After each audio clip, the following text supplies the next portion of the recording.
नमस्कार, मैं वत्सल गुप्ता और आप देख रहे हैं अमर उजाला.com। अमर उजाला की धर्म संस्कृति सीरीज में आपका स्वागत है। और आज सीरीज के पहले दिन हम आपको दर्शन कराएंगे देहरादून के टपकेश्वर महादेव मंदिर के।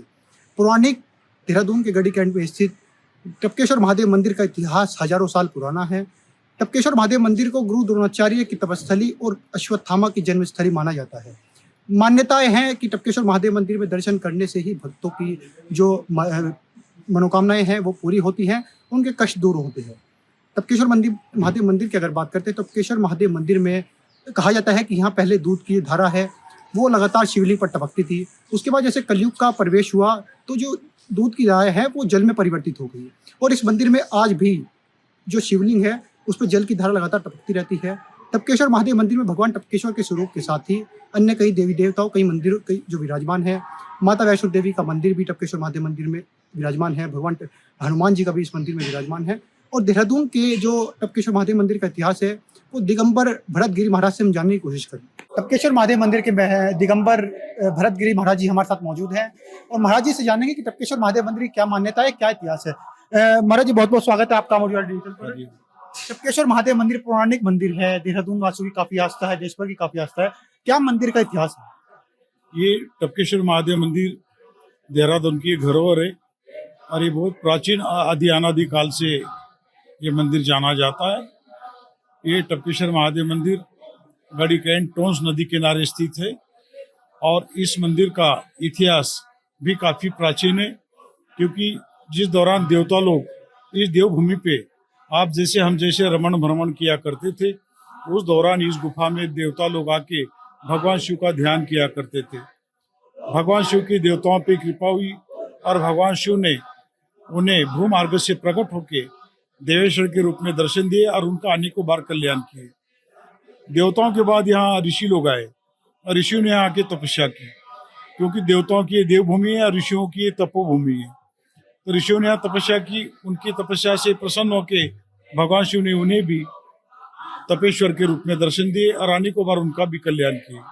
उसी दौरान महाभारत की दोनों सेना के कुलगुरु आचार्य द्रोण पूरे हिमालय से तपस्या करते हुए वो भी यहाँ आए और उन्होंने भी यहाँ महाभारत से पहले 12 साल तपस्या की।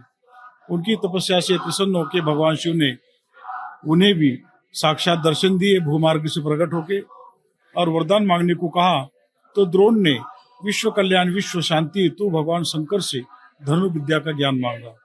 कहा जाता है भगवान शंकर रोज मध्य रात्रि को भूमार्ग से प्रकट हुआ करते थे और एकांत में आचार्य द्रोण को अस्त्र शस्त्र के बारे में रोज एक अध्याय यहाँ पढ़ाया करते थे। ऐसा करते उन्हें संपूर्ण धनु विद्या का ज्ञान भगवान शंकर से यहाँ प्राप्त हुआ। बाद में उन्होंने कौरव पांडवों को यही शिक्षा दीक्षा दी और 2 सेना का उन्होंने निर्माण किया। और द्रोणाचार्य जी के पुत्र अश्वत्थामा उनकी जन्मस्थली भी और तपस्थली भी है। इसी गुफा में उनका जन्म हुआ। द्रोण ने और उनकी पत्नी ने यहाँ तपस्या की, क्योंकि उनके प्रारंभ में संतान थी नहीं, लेकिन भगवान शिव की कृपा हुई और उन्हें माता कृपी के गर्भ से एक हष्ट पुष्ट बालक ने जन्म लिया। जन्म लेते ही उस बालक के मुख से अश्व के समान आवाज निकली, तब उस बालक का नाम अश्वत्थामा रखा गया। क्योंकि भगवान शंकर दयालु कृपालु है, क्योंकि अश्वत्थामा की जो इच्छा माता कृपी नहीं कर पाई थी, अश्वत्थामा ने यहाँ बालावस्था में तपस्या की और भगवान शिव की उन पर कृपा हुई और गुफा से दूध की धारा आई। वही अश्वत्थामा दूध पिए और अपनी भूख प्यास मिटाए। बाद में दूध का सिलसिला यहाँ कलयुग तक चलता रहा। तब तक ये शिवलिंग दूधेश्वर के नाम से विख्यात रहा। कलयुग के लगते ही उस दूध का गलत इस्तेमाल होना, भगवान का नाराज होना और वो दूध था वो पानी रूप में बदल जाना, तब से लेके आज तक यहाँ निरंतर जल की बूंदें टपकती है। इसीलिए स्वयंभू शिवलिंग को टपकेश्वर के नाम से जाना जाता है। पूरे भारतवर्ष से भक्त लोग आते हैं और टपकेश्वर महाराज का दर्शन करते हैं और पात्रता अनुसार भगवान शंकर सबके यहाँ मनोकामना पूर्ण करते हैं। और हम देहरादून निवासी बड़े भाग्यशाली है। ये नगरी गुरुओं की नगरी है, जहाँ हम लोग निवास करते हैं। द्रोण को भी यहाँ ज्ञान की प्राप्ति हुई और उन्हें कौरव पांडवों को ज्ञान दिया। इसीलिए पूरी दुनिया से लोग आज भी ज्ञान प्राप्त करने के लिए इस देहरादून नगरी में आते हैं और विद्या ग्रहण करते हैं। क्योंकि जितने स्कूल कॉलेज और शिक्षा के श्रेणी में जो हमारा देहरादून जो प्रथम श्रेणी में आता है, ये द्रोणाचार्य जी और इन महा ऋषियों की कृपा से, गुरु रामराय की कृपा से ही हमारा देहरादून का नाम आज ये द्रोण नगरी के नाम से जाना जाता है। और ये यहाँ का इतिहास लगभग 6,500 साल पुराना है और पूरा भारतवर्ष आता है, यहाँ दर्शन करता है। IMA की भी आज जो स्थापना हुई, अंग्रेजों का जब शासन रहा तब उन्होंने यहाँ पे भी अध्ययन किया। तब माना उन्होंने कि एक भिक्षुक ब्राह्मण उसने यहाँ तपस्या करके एक यहाँ आर्मी स्थापित की, तो यहाँ पे कुछ चमत्कार और कुछ शक्ति है। तभी इस भूमि को देखते हुए उन्होंने यहाँ IMA की भी स्थापना की।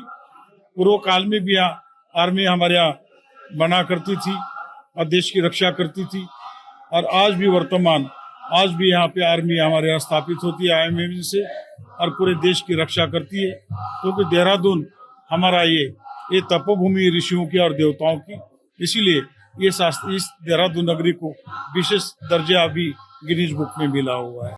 अगर आप ये वीडियो YouTube पर देख रहे हैं तो हमारे चैनल को सब्सक्राइब कर बेल आइकन दबाएं, और Facebook पर देख रहे हैं तो हमारे पेज को लाइक करें।